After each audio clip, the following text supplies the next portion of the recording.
Good morning, Dr. Mashelkar, Professor Anand Gupta, Dr. Renu Swarup, Vipin, Mr. Ramesh Patel and Hiranmay Mohanty. It's a great pleasure to be here, and actually yesterday, those of you who were here yesterday would have been thrilled to see the spectrum of people who came in and received awards from the Honorable President. And as Professor Gupta pointed out, that we are in this hall at Rashtrapati Bhavan and are going to be there for the week is amazing, and it's a testimony to the importance innovation across the country is attached to by the highest office in the country, the President of India. One of the principal challenges we have is how does one link science and technology today to innovation and transform society. And very importantly, you've heard from Renu Swarup the details of what BIRAC has done. BIRAC is the Biotechnology Industry Research Assistance Council. It's a public sector company of the Department of Biotechnology, and Dr. Renu Swarup is its managing director. Now, the extraordinary success of BIRAC in the last couple of years is testimony to the zeal and efforts put in by its officers. It's testimony to the requirement for such a vehicle to transform the innovation and entrepreneurship landscape, but it's also testimony to what needs to be done. When you create something which is dynamic and new and everyone welcomes it, then it points out that there's a particular space which has not been occupied, which this new entity has taken roots in. And therefore, the frightening task ahead for BIRAC is to scale and actually cause a societal transformation. Is that too audacious? Seems like. Is that attainable? Seems difficult. Is it possible to actually get something done on that scale? I think so, even though it's going to be very difficult if all of us work together. So the challenge is, how do we all work together in this enterprise? Resources are needed, leadership is needed, but really an understanding of what we are up against is also needed. And there I would like to take a more general picture, taking off from the extraordinary level of information and about BIRAC's programs which Renu has put in. We must see these programs in a broader context. What has happened recently? By recently I mean a few hundred years, maybe 1,000 years, but more like a few hundred years. Till a few hundred years ago, humans were responding to changes in the environment by innovation and science and technology. Nature cast its dice and we didn't know what the outcome would be. We saw what happened, whether it's weather or typhoons or storms or opportunities, and we responded in innovative manners. A few hundred years ago, about 10,000 years ago, actually, the total vertebrate biomass, humans and livestock, humans and livestock occupied only 1% of the total vertebrate biomass. Today, humans and our livestock occupy 98% of vertebrate biomass. So humans have moved from responding to changes in the planet to actually being the agents of change in the planet, not only in terms of our bulk, but in terms of what we can do in the planet.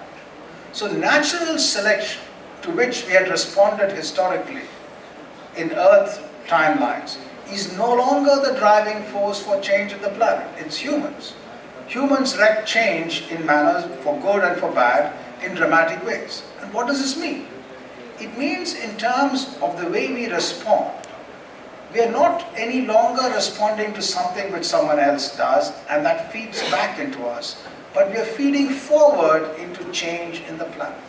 And as Dr. Mashelkar and all the chemical engineers in the audience knows, feed-forward mechanisms are difficult to control and predict, right?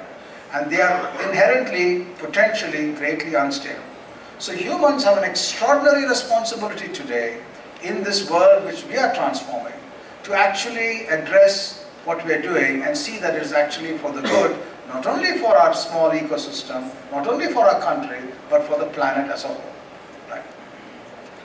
I was reading yesterday a review, or an excerpt actually, of a new book about the East India Company. And that illustrates what I was trying to say, why feedback is important and only feed-forward situations are dangerous. This book by William Dalrymple is going to come out next year, but this excerpt pointed out that the East India Company came and Shah Alam gave them the rights to collect taxes in Bengal, Orissa and Bihar. Now the company was a private multinational company and it started collecting taxes. Because it didn't have a feedback into representation within the people, its sole goal was to collect the maximum amount of taxes and not the welfare of the people from whom it collected taxes. And this resulted in an extraordinary unstable situation and great poverty and great disaster, right? So taxes need to feed back into the people, and this is an example of how feed-forward systems can actually result in pillage and plunder on a scale which was otherwise not there, even if you had despotic governments. Now this situation of moving from responding to nature's engineering to actually being the engineers of nature puts a huge number of challenges on our innovative ecosystem. And we need to keep in mind what our goals are, therefore, of innovation. At one level, therefore, it must be sustainable development for the planet. Huge number of peoples are in great poverty, and their development, their aspirations are all very important. How does one actually do this in a situation where the planet can also be a safe place? And that's a very complicated challenge. The second role of innovation is to give opportunities to all of us. Why should it be that only people who come from certain classes in our societies or the rich or from the rich countries have the opportunity to dream about the origin of the universe, about deep seas, about elementary particles, and so on and so forth? Why should intellectual quests be only the purview of the rich? Can we not, in today's world, open up the desire to explore the planet, the universe, to people irrespective of their economic background? How do we open up opportunities? And this is a fundamental issue.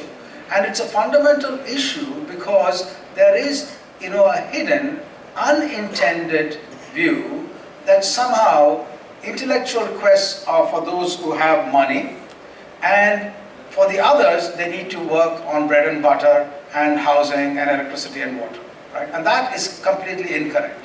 It is very important that everything, both the domain of our personal needs, be open to all of society in all countries for innovation, but also our intellectual quests in art, music, science, technology be open to everyone.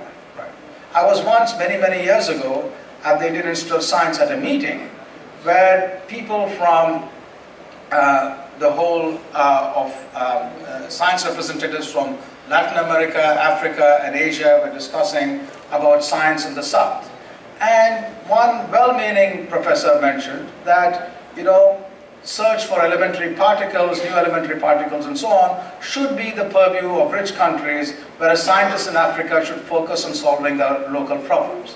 And I think this is extraordinarily misplaced view of intellectual pursuits. All humans need to have the ability and the choice and the opportunity to pursue their intellectual pursuits. So it's not a small matter. It's like saying that unless you have your health and your medical facilities and your schooling, you shouldn't be interested in music or art or culture. These are all very internal matters to all humans and therefore should be available to everyone. The third aspect is what I mentioned about, is about how can we create a new world in this situation. Is this possible at all? Now if you look at the energy consumption in countries such as, in areas such as America, it is actually much, much more for a similar standard of living compared to Western Europe. In other words, high quality standard of living is possible at much less expenditure on energy. And the challenge we have now is to actually take a very large fraction of our people, and in countries such as ours, out of poverty without actually, without restricting the aspirations to high standard of living. And this can be done. How could this actually be done? Is this possible? Now, the aspects, coming back full circle to issues such as dealing with BIRAC. We have a challenge here. We have programs which spur innovation and entrepreneurship, how can we actually scale this? And this, we keep constraining ourselves into available methods of scaling. And that's, of course, sensible to actually look at what is readily possible. But I would like to contend that we are going through a transformation in technology which allows innovation to go to the deepest part of countries such as ours. And the reason for this are threefold. Two which are eminently feasible, and the third which requires a substantial amount of investment and capital, but is feasible. The first is the availability of new technologies in solar power. Solar power is becoming more and more accessible all over the planet, and therefore energy is going to become much more readily available. But this in itself is not a solution.